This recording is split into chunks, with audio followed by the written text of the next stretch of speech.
Hello, नमस्कार दोस्तों। मैं आपका दोस्त एक बार फिर से आपके लिए बहुत ही इम्पोर्टेंट क्लास लेके आया हूँ दोस्तों, आपको स्क्रीन पर बहुत सारे सिस्टम दिख रहे होंगे।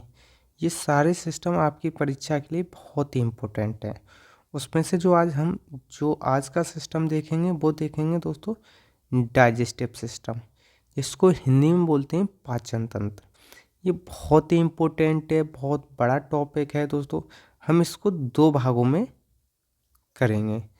आज पहला भाग है, उसके बाद कल दूसरा भाग होगा। यानी इसको हम कंप्लीट करेंगे दो पार्टों में। दोस्तों, ये क्लास किस किस के लिए इम्पोर्टेंट है? अगर आप आरआरबी ग्रुप डी की तैयारी कर रहे हैं, या आप आरआरबी एनटीपीसी की तैयारी कर रहे हैं, तो ये क्लास आपके लिए बहुत इम्पोर्टेंट है। इम्पोर्टेंट इस वजह से है क्योंकि अगर आरआरबी ग्रुप डी की बात करें तो यहाँ पे 25 नंबर की साइंस आती है, उसमें से लगभग 9 नंबर की क्या आती है? बायोलॉजी। तो इस वजह से बायोलॉजी का वेटेज काफ़ी है और बायोलॉजी आपके लिए बहुत इम्पोर्टेंट है। वहीं आरआरबी एनटीपीसी में बात करें तो वहाँ जो जीएस है, जनरल स्टडी का पोर्शन, वो 40 क्वेश्चन आते हैं। 40 में से जो साइंस के हैं वो 15 प्लस क्वेश्चन आते हैं, 15 से 20 के बीच में। उसमें से भी जो बायोलॉजी का सेक्शन होता है उससे 6 से 7 प्रश्न बायोलॉजी के ही आते हैं, बाकी के फिजिक्स और केमिस्ट्री हो गया। तो हम सबसे पहले बायोलॉजी को देख रहे हैं, उसके बाद फिजिक्स देखेंगे, उसके बाद केमिस्ट्री देखेंगे, यानी क्रम बाई क्रम देखेंगे। हम सारा कुछ देखें, उसके बावजूद भी अगर कुछ बचेगा फिर मैं लास्ट में कराऊंगा वन डे वन टॉपिक के हिसाब से। बहुत जल्दी लास्ट में रिवीजन हो जाएगा। अगर आपने अभी तक चैनल को सब्सक्राइब नहीं किया है तो चैनल को सब्सक्राइब कर लें, बेल आइकन को दबा लें, जिससे कि आपको समय समय पर नोटिफिकेशन मिलता रहे दोस्तों, और क्लास को एंजॉय करें। चलिए क्लास को स्टार्ट करते हैं। स्टार्ट करने से पहले आज जो हम देखेंगे, क्या देखेंगे? Digestive system. तो उसको हम थोड़ा समझते हैं। जैसे कि मान लो ये आप एक रोटी खाते हैं। क्या खाते हैं? रोटी। ठीक है दोस्तों, और ये जो रोटी है इसमें ये मान लो ये एक टुकड़ा है, ये हमारी क्या है? एक रोटी। अब मैं आपसे कहूँ कि ये रोटी खा लो, तो आप ऐसा तो नहीं है कि पूरी रोटी खा लोगे एक ही बार में। तो आप सबसे पहले क्या करोगे? इसको तोड़ोगे। मान लो आपने इतनी रोटी तोड़ी, तो पहले आप इतना खाओगे। ठीक है, तोड़कर आप इतना खाओगे। इतना खाने के बाद ठीक है, आप इसको निकाल दोगे। कुल मिला के आप इतना ही सबसे पहले खाएंगे। ठीक है दोस्तों, सबसे पहले तो आप कितना खाएंगे? इतना खाएंगे दोस्तों। इतना खाने के बाद आप इसको मुंह में चबाएंगे, यानी आप इसको पचा रहे हैं। पहले तो छोटे छोटे टुकड़ों में डिवाइड करोगे, तो ऐसे करके आप क्या करोगे? पूरी रोटी को खा लोगे। फिर जो आपने इतना खाया है इसको भी आप जो मुंह में दांत से चबाओगे तो इसके बहुत सारे क्या होंगे? टुकड़े। टुकड़े होने से क्या है? इसका पाचन होगा। ठीक है, तो मुंह से आपका थोड़ा बहुत पाचन स्टार्ट हो जाता है। फिर उसके बाद भोजन कहाँ जाता है आपका? ये ग्रास नली के माध्यम से कहाँ पहुँच जाता है? ये पहुँच जाता है स्टोमच में। कहाँ? स्टोमच। इसको बोलते हैं आमाशय। उसके बाद भोजन, इसमें लीवर से कुछ जो भी जूस आता है, कुछ भी हो, पित्तरस आता है, और अग्नाशय से अग्नाशय रस आता है। इन दोनों का मिलावट होने के बाद ये कहाँ पहुँच जाता है? छोटी आंत में। फिर उसके बाद ये कहाँ पहुँच जाता है? बड़ी आंत। बड़ी आंत के बाद ये पचने के बाद पोटी, यानी जो मल होता है उसके मुंह में बाहर निकल जाता है। तो ये सारी की प्रक्रिया होती है पाचन में। तो आज की क्लास में बेसिकली हम यही देखेंगे दोस्तों। अगर आप दोस्तों धैर्य के साथ क्लास को देखेंगे तो मैं गारंटी के साथ बोल रहा हूँ कि आपको ये पूरी क्लास समझ में आएगी। चलिए सबसे पहले बात करते हैं डाइजेस्टिव सिस्टम। वैसे अंग जो भोजन पचाने में सहायता करते हैं। अब भोजन पचाने में कौन कौन सहायता करता है, एक एक लाइन समझेंगे दोस्तों। लाइन लिखना वो नहीं है जरूरी, लाइन समझना जरूरी जो यहाँ पे लिखी है कि वैसे अंग जो भोजन को पचाने में सहायता करते हैं। अब कौन कौन से अंग हैं, जैसे माउथ हो गया, मुंह, भोजन पचाने में मुंह भी सहायक है। ईसोफेगस भी सहायक है, लेकिन इसमें पाचन नहीं होता है दोस्तों। ये कैसी सहायक है, आमाशय भी है, लीवर भी है, पेनक्रियास भी है, गाल ब्लैडर भी है, छोटी आंत, बड़ी आंत, ये सारे अंग क्या है, भोजन को पचाने में सहायक है। मैं कहूँ कि ईसोफेगस नहीं है, कोई बोले, आप में से बहुत सारे होशियार भी हैं, वो बोलें कि ईसोफेगस नहीं है क्योंकि इसमें पाचन ही नहीं होता है, तो इसका ये अंग कैसे हो जाएगा। तो मैं कहूँ कि अगर आप कहें तो अगर मैं यहाँ से ईसोफेगस अगर मिटा दूँ तो भोजन कैसे आप हवाई जहाज से लेके आएंगे। जैसे यहाँ पे मान लो ईसोफेगस नहीं है, क्या नहीं है दोस्तों, जैसे यहीं पे ये मान लो ईसोफेगस यहाँ पे है ही नहीं है, तो भोजन को कैसे हवाई जहाज से इसमें लेके आओगे, वो आएगा तो ऐसे ही ईसोफेगस से। यानी भले ही इसमें पाचन में सहायक नहीं है, लेकिन ये भी डाइजेस्टिव सिस्टम का पार्ट है दोस्तों। तो इन सभी को सामूहिक रूप से अगर हम जोड़ दें, किसको, मुंह को जोड़ दें, लीवर को जोड़ दें, गाल ब्लैडर को जोड़ दें, छोटी आंत को जोड़ दें, बड़ी आंत को जोड़ दें, पेनक्रियास को जोड़ दें और बड़ी आंत को जोड़ दें, ईसोफेगस को जोड़ दें, जो भी ग्लैंड हैं, ग्रंथि हैं, सब को जोड़ने के बाद जो भी मिलेगा उसी को हम क्या बोलते हैं, डाइजेस्टिव सिस्टम। क्या बोलते हैं दोस्तों, डाइजेस्टिव सिस्टम, यानी पाचन तंत्र। जो डाइजेस्टिव सिस्टम है हम उसको लिखेंगे डीएस, यानी डाइजेस्टिव सिस्टम। तो इन सभी को मिलाने पर हमें क्या मिलता है, डाइजेस्टिव सिस्टम। तो ये चीज़ आपको याद रहनी चाहिए कि उन्हें सामूहिक रूप से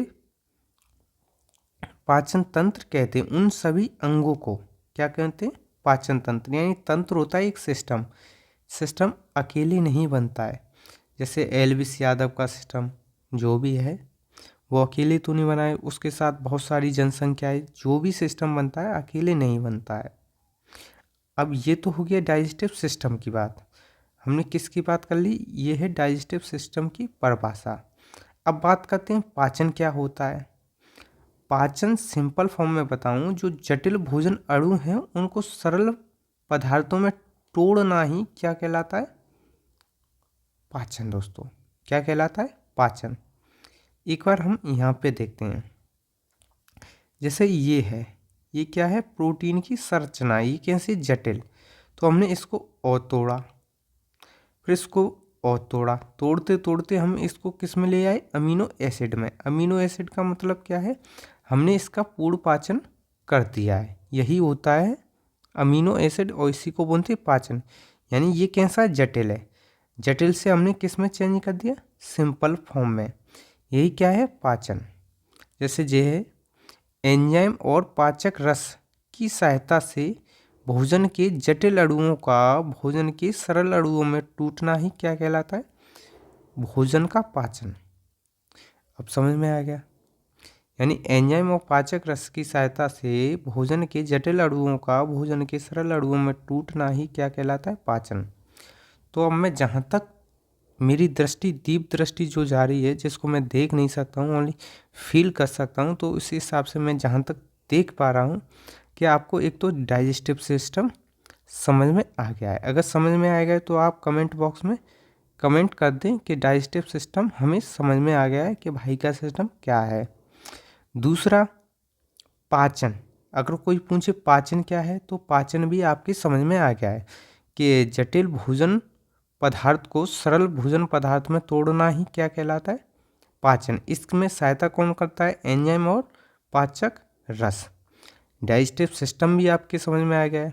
जितने भी सारे अंग हैं सभी को मिलाकर जो पाचन में सहायता करते हैं, सभी अंगों को मिलाकर हम क्या कहते हैं, डाइजेस्टिव सिस्टम। तो अगर आपके इतने समझ में आ गया है तो क्लास को आप आगे बढ़ाते हैं। आगे बढ़ाएं तो पाचन तंत्रों को हम दो भागों में डिवाइड कर देते हैं। कितने में, दो में। एक किस में, आहार नाल, और दूसरा उस आहार नाल से जुड़ी हुई क्या, ग्रंथियाँ। ठीक है दोस्तों। तो जो आहार नाल की जो लंबाई होती है वो पता है कितनी होती है? 9 मीटर, यानी 33 फीट। अब इसका अंदाज़ा कैसे लगाएं? आप जिस कमरे में बैठकर पढ़ रहे हैं, क्या दोस्तों, आपका जो भी कमरा है जिसमें आप बैठकर पढ़ रहे हैं, अब अपनी छत की ओर देखें। किसकी ओर? छत की ओर। कि छत की जो लंबाई है वो कितने फुट की है। अब कितने फुट की लंबाई छत से हम, क्योंकि आपको बिल्कुल भी नहीं पता है, तो आप खड़े हों कि आपकी लंबाई कितनी है।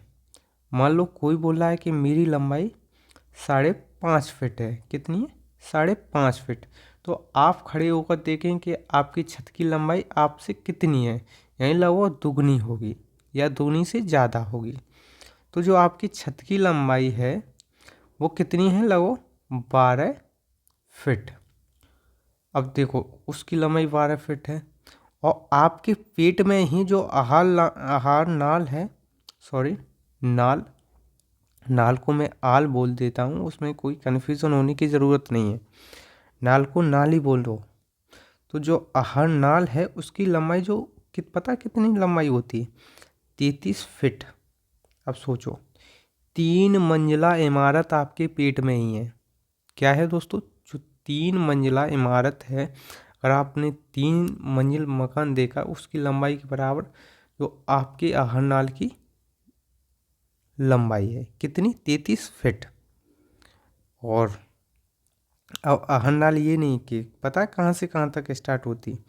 आपके मुंह से स्टार्ट होगी, मुंह से स्टार्ट होते होते आमा से एक पास ये जाएगी कहाँ? स्टोमच में, स्टोमच के बाद ये छोटी आंत में, छोटी आंत में ये ऐसे ऐसे, फिर बड़ी आंत में, फिर बड़ी आंत में, बड़ी आंत में ये ऐसे नहीं, ये ऐसे है, बड़ी आंत में ये फिर बाहर निकल जाएगी। ये कितनी लंबाई है? 33 फीट। ये चीज़ आपको याद रहनी चाहिए। तो कहाँ से स्टार्ट होती है आहार नाल? आहार नाल मुँह से स्टार्ट हो जाती है। मुंह में क्या है? दांत है, जीभ है, और मुंह में जो लार ग्रंथि है जो संबंधित, वो देखनी है। दूसरी देखनी आमाशय। ठीक है। जो मुंह में ग्लैंड होती हैं उनको बोलते हैं सेलेवरी ग्लैंड, यानी लार ग्रंथियाँ। उसके बाद कहाँ? जैसे मुंह हो गया, मुंह के बाद अब कहाँ आएगा भोजन? आमाशय में। क्यों? जो ये होती है अग्नाशय, ईसोफेगस, इसमें कोई भी ग्रंथि नहीं होती है दोस्तों। तो अब कहाँ गए हम? आमाशय में। आमाशय में क्या होता है? आमाशय में होता है जठर रस, यानी गैस्ट्रिक ग्लैंड। ये चीज़ आपको याद रहनी चाहिए। उसके बाद भोजन कहाँ जाता है? छोटी आंत में। छोटी आंत में कौन कौन होता है? यकृत और लीवर से इसमें जूस आता है, यानी एक तो ये हो गया लीवर, और ये हो गया क्या दोस्तों? अग्नाशय।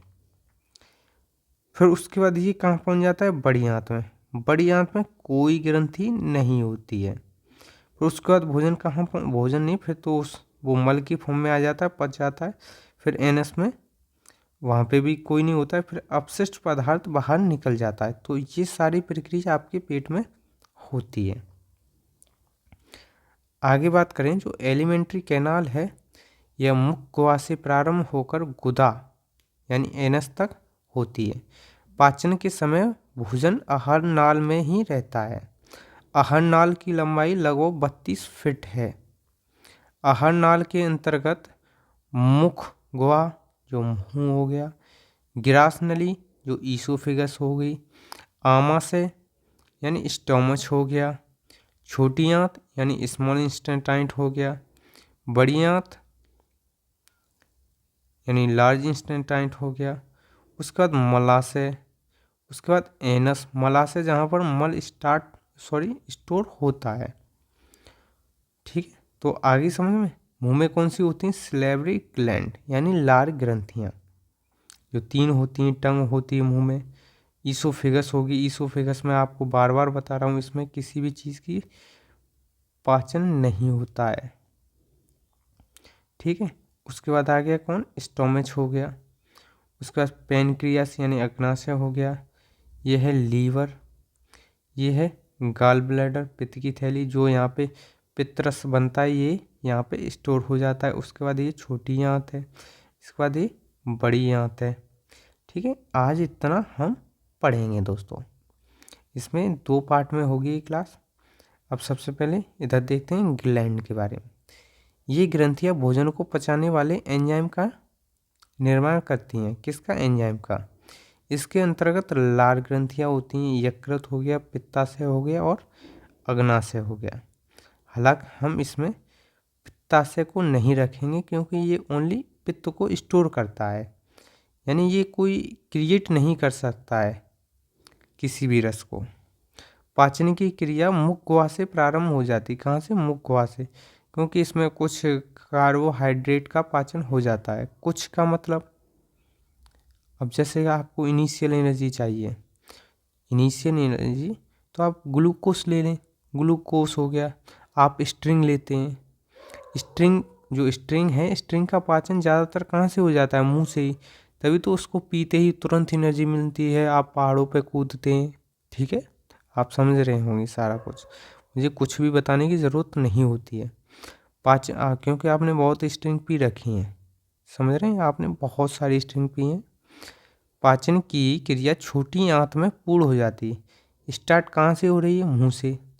पूर्ण कहाँ हो जा रही है? छोटी आंत में।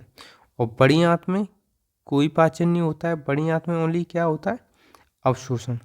आप कुछ ना करें, मेरे साथ अगर चलते रहेंगे तो आप जो शरीर के ऑर्गन हैं उनके बारे में विशेष तरीक़ा से जान जाएंगे, और कौन सा ऑर्गन किस स्थान पर है, उसकी लोकेशन, क्योंकि कभी कभार मैप से ही रिलेटेड क्वेश्चन आ जाता है। ठीक है, ये सारा कुछ हम देख चुके हैं। 9 मीटर 32 फीट। ठीक है, आगे बात करते हैं मुख गुहा।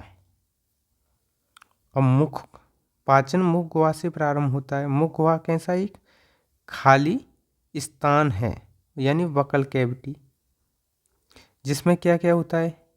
एक जीभ होती है, 3 जोड़ी लार ग्रंथियाँ होती हैं और 32 दांत होते हैं। तो आज हम कहाँ तक पढ़ेंगे? हम पढ़ेंगे ईसोफेगस तक। तो सबसे जो आज इम्पोर्टेंट है उसको देखते हैं, वकल कैविटी। उसमें भी हम देखते हैं जो हमारे मुंह के पास जो 3 लार ग्रंथियाँ होती हैं वो कौन कौन सी होती हैं? एक होती है पैरोटिक, एक होती है सबमेंडिबल और दूसरी होती है सबलिंगुअल। अगर आपकी आंखें अच्छे से काम कर रही हो तो आपको पता चल रहा होगा कि सबसे बड़ी कौन सी है, तो आप बता देंगे तुरंत, क्योंकि आप उससे आ रहे हैं। तो आप बता देंगे इसमें सबसे बड़ी कौन सी? पैरोटिक। सबको पता है, आपको क्या पता है? तो सबसे बड़ी पता है कौन सी? पैरोटिक ग्लैंड है सबसे बड़ी। और यही ग्रंथि में कोई वायरस की वजह से कोई इन्फेक्टेड हो जाती है तो इसी में सूजन आ जाती है। इसी को क्या बोलते हैं? गलसुआ। ये जस्ट कान के पास होती है। कहाँ? कान के पास होती है। जो जीभ है, जीभ के नीचे कौन सी? वो सबलिंगुअल। जीभ से क्या बोलते हैं? लैंग्वेज, यानी भाषा। तो सबलिंगुअल यानी लैंग्वेज। तो आपको याद, लैंग्वेज से कौन सी याद रहेगी? लिंगुअल। और मेंडल क्या होता है? जबड़ा। जबड़े के नीचे कौन सी होती है? सब मेंड्यूमुलर। तो ये कहाँ जाएगी? सब मेंड्यूमुलर। तो यही 3 लार ग्रंथियाँ जो आपको पढ़नी है। ये मुख गुहा में ही लार ग्रंथियाँ पाई जाती हैं। आगे हैं लार ग्रंथियाँ। लार ग्रंथियों से प्रतिदिन कितना? 1 से 1.5 लीटर लार का स्राव होता है। लार ग्रंथि से लाइसोजाइम, टाइलिन, डाइस्टेज, म्यूलिन नामक एंजाइम निकलते हैं। इनमें से सर्वाधिक मात्रा में कौन सा निकलता है दोस्तों? टाइलिन। अब ये फैक्ट हो गया एक कि सबसे ज़्यादा कौन सा निकलता है? टाइलिन। कौन सा है दोस्तों? टाइलिन। तो ये आपको याद रहना चाहिए कि सबसे ज़्यादा कौन सा निकलता है? टाइलिन। और दूसरी सबसे बड़ी ग्रंथि पैरोटिक, ये सबसे इम्पोर्टेंट है, सबसे बड़ी पैरोटिक। उसके बाद सब मैंडिबल, उसके बाद सब लिंगुअल। तो ये आपको एक तरह से सीक्वेंस याद रहना चाहिए। आगे है, जैसे ये है, ये थोड़ी इधर होती, इसी वजह से जो कान है, कान के पीछे की साइड में क्या आ जाता? सूजन। जिसको हम गलसुआ बोलते हैं। ये वायरस की वजह से होता है। इसकी आज तक कोई दवाई नहीं है। इसका ओनली जो इलाज है कि एक तो इसमें दर्द होता है तो दर्द निवारक दवा ले सकते हैं। दूसरी, अगर आपको बुखार आता है तो बुखार निवारक दवा ले सकते हैं, और इसकी कोई स्पेशल दवा आज तक नहीं बनी हुई। आगे बात करें कि लाइसोजाइम एंजाइम क्या करता है, कीटाणुओं को मार देता है। ठीक है, ये बहुत इम्पोर्टेंट है। सर्वाधिक मात्रा में टाइलिन, लाइसोजाइम कीटाणुओं को मार देता है। टाइलिन और डाइस्टेज एंजाइम स्टार्च यानी मांड यानी शर्करा किसमें, कार्बोहाइड्रेट में बदल देता है। यानी शर्करा का, मांड का, कार्बोहाइड्रेट का, ये क्या करता है, पाचन जो मुंह में ही हो रहा है, जिससे कि आपको इनिशियल एनर्जी मिल सकती है। जो म्यूलिन होता है वो क्या करता है, भोजन को चिपचिपा बना देता है, जिससे कि भोजन को आपको निगलने में आसानी हो। यानी लसलसा बना देता है, जिससे कि उसे निगलने में आसानी हो। लार ग्रंथियाँ 3 होती हैं, जो मैं बता चुका हूँ। कौन कौन सी, सबसे बड़ी पैरोटिक, उसके बाद सबमेंडिबल, उसके बाद सबलिंगुअल। पैरोटिक लार ग्रंथि विषाणु द्वारा संक्रमित हो जाती है तो उसमें क्या आ जाती है, सूजन, जिससे क्या हो जाता है, गलसुआ। सांप में जो सांप यानी सर्प में पैरोटिक ग्लैंड किसके, पॉइजन ग्लैंड का काम करती है, जो जहर की थैली होती है उसका काम करती है। किसमें, सांपों में। ठीक है, जैसे ये निकलता है गलसुआ, आपके भी निकला होगा, चाहे आप कोई भी हो, इससे फ़र्क नहीं पड़ता है कि आप कौन हैं, गलसुआ तो निकला है दोस्तों। अगर आप याद करेंगे, आप अपने घर वालों को पूछेंगे या अपने और पास के बच्चों को देखो, उनकी कभी ना कभी गलसुआ तो निकला ही है। अब आगे बात करते हैं तीत के बारे में। किसके, तीत यानी दांत के बारे में। जो तीत का अध्ययन है उसको बोलते हैं डोंटोलॉजी। क्या बोलते हैं दोस्तों, डोंटोलॉजी। तो दांत में सर्वाधिक मात्रा किसकी होती, कैल्शियम। सर्वाधिक दांतों के निर्माण में 85% योगदान किसका होता है, कैल्शियम फास्फेट का, और 10% होता है कैल्शियम कार्बोनेट का, और शेष भाग किसका बना होता है, कैल्शियम क्लोराइड का। अगर आप डेली ब्रश करेंगे तो आपके दांत ऐसे हंसते खेलते रहेंगे। ठीक है, ये चीज़ मैं साफ कर दे रहा हूँ आपके लिए। आगे बात करते हैं। आगे बात करें दांत के बारे में। अध्ययन आपको पता चलेगा, डोंटोलॉजी। सबसे इम्पोर्टेंट है इसका एक एनाटॉमी वाला स्ट्रक्चर, ये है। ये जो बाहर वाला हिस्सा है, ये वाइट वाइट जो आपको दिख रहा है, इसको बोलते हैं दोस्तों इनेमल। ये हमारे दांत का सबसे मजबूत भाग है। कौन सा, इनेमल। इनेमल के जस्ट जो अंदर होता है ये वाला, इसको बोलते हैं डेंटाइन। क्या बोलते हैं, डेंटाइन। आप ऐसा ही एक डायग्राम बना लें जिससे कि आपको याद रह सके। इसको क्या बोलते हैं, डेंटाइन। डेंटाइन के जस्ट बाद क्या होती है, पल्प कैविटी। और ये क्या होते हैं, गम टिश्यू। गम टिश्यू यानी मसूड़े, जो ये आपको दिख रहा है नीचे, इसमें ही होती हैं। ये लाल लाल येलो येलो निकली हुई हैं, ये होती है रूट कैनाल। और ये वाला जो हिस्सा होता है ये होता है सीमेंटेड, यानी ये इसको फिक्स किए होता है। सीमेंट का काम क्या है, ईंट को फिक्स करना, वैसे ही दांत को फिक्स कौन करे हुए, सीमेंट। उसके बाद ये होता है बोन यानी हड्डी, जो जिसमें जड़ा हुआ है दांत।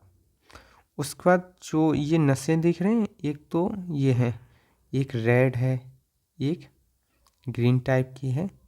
तो ये कैसी, ये नर्व और ब्लड वेसल्स हैं। कुछ से ब्लड जाता है और कुछ कैसी नर्व, यानी आपको महसूस कराने की, जो झंझनाहट हो रही है कि आप क्या, थोड़ा अगर आप हाथ से दांत पे हाथ भी लगाएं तो थोड़ा नर्व वो काम करेंगे। वहीं ये सारा कुछ देख चुके हैं कि दांत का ऊपरी भाग क्या है, इनेमल का बना होता है और सबसे मजबूत भाग होता है। बना किसका होता है? Calcium carbonate, calcium phosphate. Dentine की गुहा लुगदी पल्प कहलाती है, जिसमें रुधिर वाहिकाएं पाई जाती हैं और रूट कैनाल की अर्थ की वटिका प्रस्तुत होती हैं। ये सारा कुछ देख चुके हैं। मसूड़ी मांसपेशियों से बने होते हैं। ठीक है, अब इधर दांतों का क्षरण यानी टूटना फूटना किसके कारण होता है? वो होता है फ्लोरीन के कारण। कुछ और बताएंगे, चिंता मत करो। मानव दांत की कितनी परत होती हैं? 2। भारी परत को इनेमल बोलते हैं और आंतरिक परत को क्या बोलते हैं? कैनाइन। दांत को मैं ऐसे बोलूँ तो ये इसको बोलते हैं क्राउ, इसको बोलते हैं रूट। ठीक है, ये बाहर वाला हिस्सा होता है, इसको इनेमल बोलते हैं, ये सबसे मजबूत है। उसके बाद ये वाला जो हिस्सा है इसको डेंटाइन बोलते हैं। उसके बाद ये वाला हिस्सा होता है, इसको बोलते हैं पल्प। इसमें ही सारी नसें होती हैं, नसें होगी, ब्लड वेसल्स होगी, नर्व सिस्टम, सारा कुछ इसी में ही होता है। मानव शरीर का सबसे कठोर भाग क्या है? इनेमल, जो कैल्शियम फास्फेट का बना होता है। इनेमल दांतों की रक्षा करता है। सबसे पहले ये इनेमल खत्म होगा, ये किस वजह से होगा ये भी हम बताएंगे। इनेमल हो गया, डेंटाइन हो गया, पल्प हो गया, गम हो गया, सीमेंटेड हो गया, रूट कैनाल हो गया, रूट एंड ओपनिंग हो गया। ये सारा कुछ देख चुके हैं। जब भी आपका दांत निकाला जाता है तो ये है ड्रिल मशीन, इससे आपके छेद किए जाते हैं। दांत अगर आपके टूटे ना, उसके लिए पीएच मान थोड़ा ऊपर रहना चाहिए। कैसा? क्षारी। ठीक है, कैसा रहना चाहिए? क्षारी। अम्लीय रहेगा तो आपका जो दांत हैं वो टूटेंगे फूटेंगे और आपके दांत बेकार हो जाएंगे। आगे बात करते हैं डाइफोडोंट। वैसे दांत जो जीवन में 2 बार आते हैं उन्हें डाइफोडोंट कहते हैं। जैसे कि दूध के दांत जो 20 होते हैं 2 बार आते हैं जीवन काल में। मोनोफोडोंट, वैसे दांत जो जीवन में केवल एक ही बार आते हैं उन्हें मोनोफोडोंट कहते हैं। जैसे अकल की दाढ़ होगी, एक बार आती है। अब कुछ देखते हैं जो स्थायी दांत होते हैं यानी एक ही बार आते हैं, और कुछ होते हैं अस्थायी दांत जो 2 बार आते हैं। ठीक है, स्थायी दांत यानी परमानेंट टीथ कितने होते हैं? 32। और जो अस्थायी दांत होते हैं दूध के दांत वो कितने होते हैं? 20। तो इनकी बात करें, स्थायी दांत कितने? इंसीजर 8 हो गए, कैनाइन 4 हो गए, कैनाइन और कस्पिड एक ही चीज़ है। प्रीमोलर 8 हो गए, मोलर 12 हो गए। ये सारा कुछ देखेंगे दोस्तों। इंसीजर 8 हो गए, कैनाइन और कस्पिड 4 हो गए। इसमें जो बच्चे होते हैं उसमें प्रीमोलर अभाव होता है। जो मोलर होता है उसमें भी 8 होते हैं, क्योंकि जो अकल की दाढ़ होती है वो नहीं होती। अब दांतों के बारे में देखते हैं। जो ये वाला हिस्सा है, ये वाले दांत, ये आपको दिख रहे होंगे, ये इनको बोलते हैं दोस्तों क्या? इंसीजर। इंसीजर का काम क्या है? भोजन को काटना। उसके बाद होते हैं ये कैनाइन। ठीक है, कैनाइन यानी कस्पिड। उसके बाद होते हैं प्रीमोलर। कौन कौन से होते हैं दोस्तों? प्रीमोलर। प्रीमोलर होते हैं, ये प्रीमोलर है। प्रीमोलर के बाद कौन से होते हैं? मोलर। ठीक है, तो ये दांतों का स्ट्रक्चर है। अब हम इनकी संख्या के अनुसार देखते हैं। हम क्या कहते हैं, जैसे ये ऊपरी जबड़ा है, ऊपरी जबड़े को भी हम ऐसे 2 भागों में डिवाइड कर लेते हैं। अब देखते हैं, अब इंसीजर हमारे कितने हैं? 2 ये हैं। इंसीजर कितना हो गया? 2। उसके बाद कस्पिड, कस्पिड कितना है? 1। उसके बाद प्रीमोलर, प्रीमोलर कितना होता है? तो प्रीमोलर है, प्रीमोलर होता है 2। कितना होता है? 2। उसके बाद मोलर कितना होता है? 3। इसमें जो लास्ट वाला होता है अकल की दाढ़, तो 3 और 2 5, 5 और 3 8, 8 इधर हो गए टोटल, और 8 और 8 16, 16 दूनी 32। तो ये होता है दांतों का स्ट्रक्चर। ये आपको आ गया होगा। तो हमने ये कितना था 2, ये कितना था 1, ये कितना था 2, ये कितना था 23। तो हमारा फॉर्मूला यहीं से बन जाता है 2 1 2 3 बट्टे 2 1 2 3। तो ये हमारा हो गया तीत फॉर्मूला। इनको बोलते हैं क्या, इंसीजर, कैनाइन, प्रीमोलर, मोलर।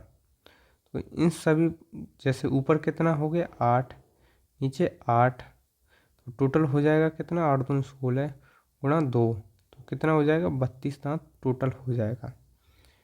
ठीक है, तो ऐसे करके हम क्या निकालते हैं, तीत फॉर्मूला। थोड़ा मैं पेन का जो साइज है वो कम कर लेता हूँ। तो ये आपको पता चल गया। एक होता है थैकोडोंट, जो आपके दांत हैं जबड़े में फंसे हुए हैं, इस वजह से इसको क्या बोलते हैं, गोहदंती। दूसरा हेट्रोडोंट यानी विषमदंती, आपके सभी दांत एक जैसे नहीं हैं, सारे विषम हैं, अलग अलग। डाइफोडेंट द्विबादंती, मोनोफोडोंट एकबादंती। डाइफोडोंट यानी द्विबादंती, जो 20 दांत है कितनी बार आते हैं, 2 बार, तो इनको क्या बोलते हैं, 20 दांत को डाइफोडोंट। 12 दांत को एक बार आते हैं, इनको मोनोफोडोंट बोलते हैं। आगे बात करें, जो मानव दांत हैं, जैसे इंसीजर हो गया, कैनाइन हो गया, प्रीमोलर हो गया, मोलर हो गया। ठीक है, तो इंसीजर ये होता है, उसके बाद ये कैनाइन होता है, ये वाला नुकीला जो चीरने फाड़ने में काम आता है, ये होता है प्रीमोलर, ये होता है मोलर। तो ये आपको दांतों का स्ट्रक्चर है। तो सबसे पहले बात करेंगे इंसीजर के बारे में। इंसीजर, इसको बोलते हैं नोच तीत। ठीक है, क्या बोलते हैं, नोच तीत। तो दोस्तों इंसीजर कौन कौन से होता है, ये हो गया इंसीजर, ये हो गया, ये हो गया, ये हो गया, नीचे 4 हो गया, ऊपर भी 4 हो गया। 4 कैसे, ऐसे करेंगे हम, तो ये भी इंसीजर है, ये भी इंसीजर है, इधर भी इंसीजर है, इधर भी इंसीजर है, तो कितना हो जाएगा 4। 4 दूनी 8, कितना 8 हो जाएगा क्या, इंसीजर। 4 नीचे 4 ऊपर, यह भोजन को काटने में काम आता है। इसकी संख्या कितनी, 4 ऊपर 4 नीचे। और शाकाहारी जानवरों में इंसीजर कैसा होता है, चौड़ा। ठीक है, ये इंसीजर है। आगे बात करें किसकी, रत्नक यानी कैनाइन या कस्पिड की। इसको आइस्तीत भी बोलते हैं क्योंकि आँख की ओर आता है, और इंसीजर नाक की ओर। ये चीरने फाड़ने में काम आता है। इनकी संख्या एक इधर होगी, एक इधर होगी, ऐसे ही एक इधर, एक इधर, तो 1 2 3 4। तो 2 ऊपर वाले जबड़े में, 2 नीचे वाले जबड़े में, टोटल संख्या कितनी होती है, 4। और मांसाहारी जानवरों में कैनाइन अधिक नुकीला होता है क्योंकि उनको मांसाहारी जानवरों को चीरना फाड़ना बहुत अति आवश्यक है। आगे बात करते हैं प्रीमोलर, किसकी दोस्तों, प्रीमोलर की। ये इनको चिकटीथ भी कहते हैं। ये भोजन को चबाने में कार्य आते हैं। ये बच्चों में बिल्कुल भी नहीं पाए जाते हैं। इन वयस्कों में इनकी संख्या कितनी होती है, 4 4 8। ठीक है, कितनी होती है, जैसे ये इंसीजर हो गया, तो ये है प्रीमोलर। क्या है दोस्तों, ये हैं दोनों, ये क्या है, प्रीमोलर। ये वाले हैं प्रीमोलर। ये कौन से हैं दोस्तों, ये है प्रीमोलर। तो 2 2 तो 4 4 नीचे जबड़े में, 4 ऊपरी जबड़े में, कितने हो जाएंगे 8। ऐसे ड्रिल किया जाता है, ऐसे दांतों को फिक्स किया जाता है। आगे बात करते हैं मोलर। इसको इसको क्या है, विजडम टीथ यानी अक्ल की दाढ़ भी बोलते हैं। इसका भी कार्य क्या है, भोजन को चबाना। बच्चों में अंतिम मोलर यानी जो अक्ल की दाढ़ है वो नहीं पाई जाती है। वयस्कों में इसकी संख्या 6 6 12 होती है। बच्चों में कम कर दो, 4 यानी 8 ही रहती है। तो 4 प्रकारों में सर्वाधिक संख्या इनकी ही होती है। इसी को विजडम टीथ बोलते हैं। कभी कभार क्या होता है, जो विजडम टीथ है यानी अक्ल की दाढ़ निकलती है तो वो टेढ़ी हो जाती है, तो इससे टकराने के बाद बहुत सारा दर्द होता है। इस वजह से हमको निकलवानी ही पड़ती है। अब थोड़े कुछ फैक्ट देखते हैं कि बच्चों में प्रीमोलर का पूर्णतः अभाव होता है, जो अंतिम मोलर नहीं पाया जाता है। बच्चों में कुल 20 दांत टूटने के बाद दोबारा आते हैं। इस 20 दांतों को दूध के दांत भी बोलते हैं।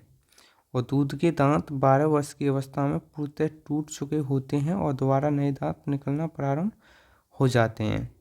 इस प्रकार मानव जीवन में दांतों की कुल संख्या कितनी होती? 20 + 32 यानी 52 दांत आते हैं। यानी 20 दांत 2 बार 20 दूनी 40 हो गए, 12 दांत एक बार, टोटल कितना हो गया? 52। पक्षियों में चोंच दांतों का ही रूपांतरित रूप है। हाथियों को बाहर निकला हुआ दांत उसके ऊपरी जबड़े का सेकंड इंसीजर होता है दोस्तों। ऊपरी जबड़े में कितना होता है? 16, निचले में 16। तो इन दोनों को मिलाकर कितना हो जाएगा? 32। कितना हो जाएगा दोस्तों? 32 दांत। इंसीजर 2, केनाइन 2, प्रीमोलर 2 और मोलर 2। तो इस अनुसार ये बन जाता है हमारा टीथ फॉर्मूला।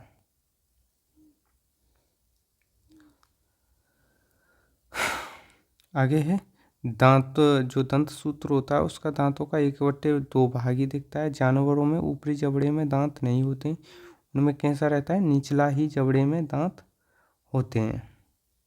स्तनधारियों सर्वाधिक संख्या जो दांतों की संख्या है वो सुअर तथा घोड़े में होती है 44, मच्छर में 47 होती है, जबकि गाय और भेड़ में 32 होती है। ये है स्वाद कड़काएँ। जो ये वाला है इससे हम किसका पता लगाते हैं? कसीले का। ये बगल वाला हिस्सा है, इससे हम खट्टे का प्रयोग करते हैं। जो आगे वाला है इससे मीठे का, पीछे वाला इससे कड़वे का, बिल्कुल किनारी वाला इससे हम नमकीन का पता लगाते हैं दोस्तों। अब बात करते हैं ईसोफेगस की। यह मुखवासे आमाशय को जोड़ती है। यह नली के समान होती है। इसमें कोई भी पाचन नहीं होता है, ना ही कोई पाचन ग्रंथियाँ होती है।